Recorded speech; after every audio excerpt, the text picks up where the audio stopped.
Is Luffy already the strongest Yonko? Well, it might be a little bit early to call it just yet since we haven't technically even seen what Shanks and Blackbeard's full potential actually looks like, but seeing a giant-sized angry Gear 5 Luffy controlling not just an admiral, but an admiral and a fully transformed demon form Gorosei is quite the insane feat. I really think we all have to admit that. And I know that Sanji mentions that Saturn has a really strange look in his eyes, but honestly, I think Luffy's eyes here are basically just as scary, if not even more so. Honestly, this is probably the first time on Egghead Island, and maybe also the first time in Gear 5 period, that we've actually seen him seriously angry. First, when he grabs the two world government powerhouses, he doesn't even smile at all, while the grin that we then get next while he threatens Kizaru and Saturn is truly terrifying to look at and not in the slightest goofy looking. And honestly, I think it's fairly reasonable to assume here that neither Big Mom nor Kaido would have been able to completely render two of the strongest characters in all of One Piece completely powerless on their own, and neither would have Whitebeard, though to be fair, in his case, in his prime, he very much likely would have been. But that in itself, I think, already tells us just how ridiculously powerful Luffy has actually become when we're now comparing him to the likes of Prime Whitebeard or Shanks. And so Luffy not only having recently defeated Kaido in a 1v1, but now also easily fighting on par with an Admiral and a Gorosei, while honestly not really looking like he's in that much trouble himself either, is truly a massive statement of his standing amongst the four emperors. And I'm genuinely willing to bet money that none of the other Yonko at this point would feel very confident right now that they could actually beat Luffy in a fair one-on-one fight. I mean, come on, at this point Luffy is just basically able to turn into a literal giant at will, no inflating his body necessary, and it quite literally happens in an instant, which, you know, might seem trivial now, but is actually a huge deal when you think about it, no pun intended right there. Especially because the Giants are known as the most powerful warriors already in all of One Piece for a reason. And by the way, I do think that we all know that Luffy turning into an actual giant here, while the literal giants of Elbaf are also on the island,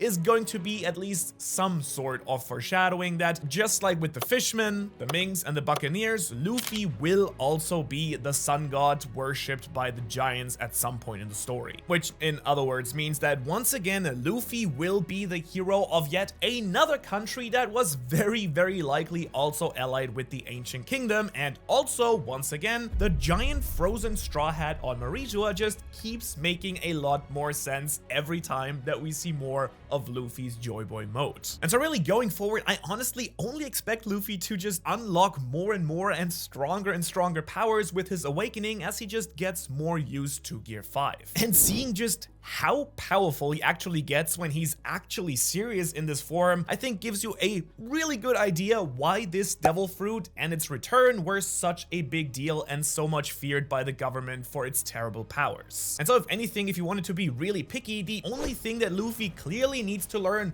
once again in the story with Gear 5th is to take things more seriously. Because if you really think about it, it's kind of tragic that it once again took Kizaru deadly wounding one of Luffy's friends for him to finally start taking things here a little bit serious. And this is actually once again one of the many parallels that we had with the Saba Odi arc, where Luffy also got quite humbled after arriving on the island full of confidence that basically nothing could hurt him or his crew. But of course, as insanely epic as this panel of Luffy actually is, and honestly it might be my favorite of the entire arc so far, we of course also have to talk about what happens next here. Because while Luffy's giant transformation and scary face here are maybe the most powerful form of Luffy that we have yet seen in the story so far, Saint Saturn here has revealed his very own version version in this chapter as well. And so while what Luffy did in this chapter was a clear win for him no matter what happens next, I still can't help but feel that the Gorosei hasn't even shown us close to what his true powers actually are. And so looking at this truly terrifying and inhuman looking giant spider-like thing with tentacle-like spear legs and covered in deadly poison, it's really hard to imagine that Saturn doesn't have some sort of truly terrifying power still left in store for us to show. Though, to be fair, whether we will actually get to see this on Egghead or later on in the story is yet to be seen. One thing though that to me feels more and more likely, however, is the real possibility that Saturn, and in extension also the other elders, haven't actually eaten a mythical fruit at all. I mean, you might remember that I've speculated this the very first time that we ever got to see Saturn's true form revealed, and I just can't shake the feeling that what we might be seeing here is just the real form, an actual demon that can assume a human form in return. And I kind of feel like this idea is getting even more support from Sanji's comment in this chapter that Saturn has now fully given up on pretending to look like a human. In fact, what Sanji I think means when he says that the Gorosei has a really strange look in his eyes is that he has lost all sorts of expressions and even just stopped talking completely. And basically I think that there are three possible explanations for this here. Number one, Saturn is actually in his fully awakened zone form, but kind of similar to Chopper or the jailers in Impel Down, he can't actually fully control it and is just basically on a rampage. However, I do think that someone as high-ranking and important and powerful as one of the 5 elders would have at least full control over their devil fruit powers. And so maybe it's number 2. Saturn is being controlled by someone or something else, which would explain that very strange blank expression on his face. Again, not impossible at all. It could, for example, very well be Emu controlling him here, but in the end, I really can't help but feel that the most likely case is actually 3, that this is just straight up really Saturn's true form. And really the only thing right now speaking against that idea and more for an awakened zone fruit is really that flame shawl that also Luffy, Yamato, Lucci, and basically all the other awakened zone fruits that we have seen so far have. But at the same time, you do have to admit that the Gorosei being actual demons or even having eaten a new unknown class of special devil fruits we don't know about yet would just be a next level thing. Which honestly is just a very roundabout way of saying that Saturn is clearly still a massive threat, but what about Kizaru? And to be completely honest, I have been convinced that the Admiral is already at the end of his ability to fight multiple times throughout the last couple of chapters, having to hunt his own friends and people that he actually deeply cares for. And then every time I think that, he basically keeps getting up and goes on fighting. In a way, it's almost admirable, no pun intended, given the insane emotional toll that all of this must be having on him, but it also still makes me wonder what in the world would it actually take for him to realize what is going on. Now, as you will know as a good One Piece fan, Kizaru follows so-called unclear justice, which honestly never really made a ton of sense to me. That is of course until right now here on Egghead Island, because now it just makes absolutely perfect sense. You see, Kizaru's justice is unclear because on the one hand, he cares for Vegapunk and Bonnie and Kuma and knows that it really feels so wrong for him to hunt down and kill those people that he actually loves. And yet, on the other hand, he also feels that as part of the machine of the world government, well, his duty is just following orders and carrying out the will of the Gorosei. And so in a way, right now, I think it's fair to say that Kizaru's justice is as unclear as it has ever been in the story. Over and over again, we have gotten countless close-up reaction panels of the Admiral going from his original, very casual and unserious manner that we all know very well, to then slowly growing more and more serious, even in his Japanese speech pattern, and at some point starting to straight up avert his eyes when he attacks Bonnie, then fully closing them when he attacks, and now just straight up turning away and crying in this chapter as he sneaks up on Sanji and stabs Vegapunk with his light sword. And honestly, when you look at Kizaru captured by Giant Luffy, this man just looks defeated beyond anything I have ever seen so far in One Piece. Like, he is genuinely broken at this point and doesn't even seem to care if Luffy squeezes him to death at this point. And even though I would have really liked it if Kizaru had actually flipped on the government way earlier during this fight, I do have to admit that seeing him stick with his mission and slowly breaking in the process has been one of the most unexpected, but at the same time absolutely best freaking character arcs that Oda has written in One Piece in this arc. And do remember that we have had Kuma's insanely fantastic and tragic backstory as well. And so yeah, even though I absolutely despise Kizaru for not standing up to Saturn and for trying to kill Bonnie and now apparently successfully killing Vegapunk, at the same time seeing him suffer so much under what he has done, I really just can't help but cheer for him a little bit to finally overcome his unclear justice and finally switch sides here. And so really the big question then is, of course, what in the world can give him the necessary clarity here to finally realize that the right thing to do is to protect Bonnie and Kuma from the government and not the other way around. And well, one very obvious answer here is of course always Luffy, because boiling it down to its core, we all know that the whole point of Luffy's character is basically freeing people from the darkness that they are stuck in and feel like they can't escape from. Sometimes that's a literal darkness or place, but usually it's kind of mental. And that's exactly, I think, what I see happening right now with Kizaru right here. And so just how Robin or Fujitora or many others needed to realize that Luffy offers true freedom and happiness to the people around him and can actually stand up to the unwavering and eternal seeming power that is the world government, in the end, all it might really take is Luffy demonstrating his powers of liberation just straight in front of the Admiral for Kizaru to finally start believing in the Sun God as well. However, then again, maybe on the other hand, the person that will actually free Kizaru is ironically the one that he just killed in this chapter. His close friend,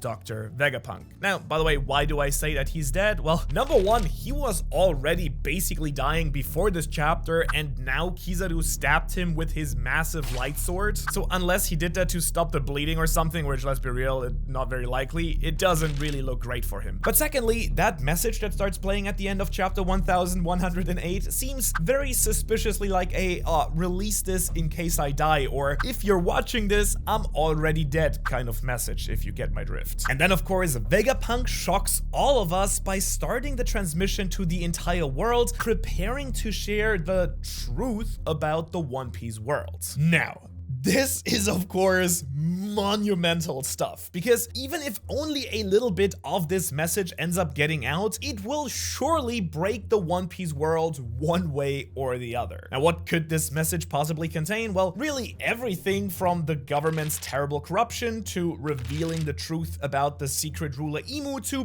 basically what actually happened to the world during the Void Century. Now, admittedly, that last part I still think Oda is probably saving for when the Straw Hats actually find the One Piece. And while I'm sure that we will know more with the next few chapters, bringing this back to Kizaru, what I think is actually important here is that Vegapunk revealing the evil and corrupt nature of the world government in some way or another to the entire world, I bet that there will be some information here that Kizaru himself did actually not know, and that might then really be the final straw that makes him realize that following the world government's justice is in the end not doing any justice at all. And thinking about it, it's actually very likely that a broadcast that would sway someone like Kizaru to abandon the world government would of course also have a massive impact on many other sort of on the edge characters like Smoker, Fujitora, or yes, even Akainu, pushing them to turn their back on the Gorosei as well. Which you might have picked up on means that I'm still very much refusing to give up on the idea that Kizaru might actually end up joining the Straw Hats, at least in some way or form, even if only as a regular ally. And now, while I don't hate the idea of Kizaru just straight up sticking with the government here and then breaking on having killed his friends, or Kizaru possibly sacrificing himself here for the Straw Hats being able to get away, in the end, I think I would really love to get an actual happy ending for him here and get to see his quote-unquote good side going forward in the story as well. But we'll just have to wait and see how it turns out. And anyways, on the other hand, there are two candidates to join the Straw Hats that are a lot more likely than him. And actually, let's be real, Bonnie at this point, especially with this chapter, basically has to join the crew, right? I mean, Vegapunk straight up asked Luffy as his last wish technically to take care of her. She was looking for Nika basically her entire life, and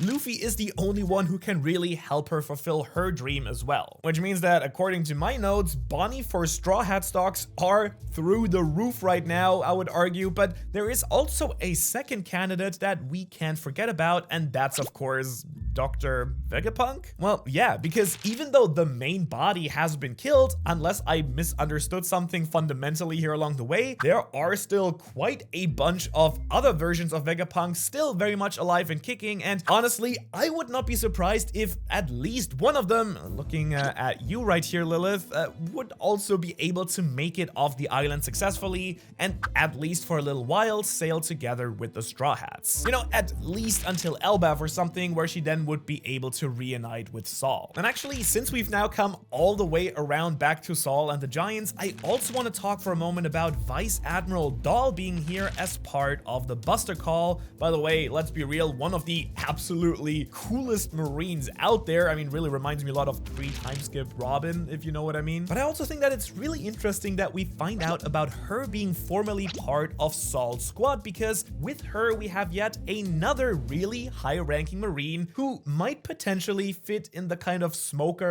Fujitora, Kobe kind of camp. I mean, when we first saw her, she was taking care of the children from Punk Hazard with Tashigi, and she seems to have a somewhat decent relationship with Garp, so I'm actually really curious if she might become a much more relevant character going forward in the story. And yet, of course, that is still not all that happened in this amazing chapter, because we once again also have to talk about Karibu. Because contrary to our belief that the Blackbeard pirates would more than happily welcome him with open arms, they're actually a lot more calculating and careful around him than we all gave them credit for, I think. And it kind of really goes to show you that Blackbeard has also surrounded himself with truly powerful, but more importantly, also really smart individuals that more than seem to rival that of the Straw Hats. Now, it seems that Oda clearly intends to leave it open-ended here if Karibu actually gets to share his information about Poseidon and Pluton with Blackbeard in the end, but I hope you agree with me here that it would be very, very, very, very surprising if he didn't end up telling everything that he knows to Teach. And honestly, with Teach, Saturn, Kizaru, and so many other villains being active right now in One Piece, it kind of gets a little bit hard to keep track of everyone's powers and plans and motivations. So if you would like to get a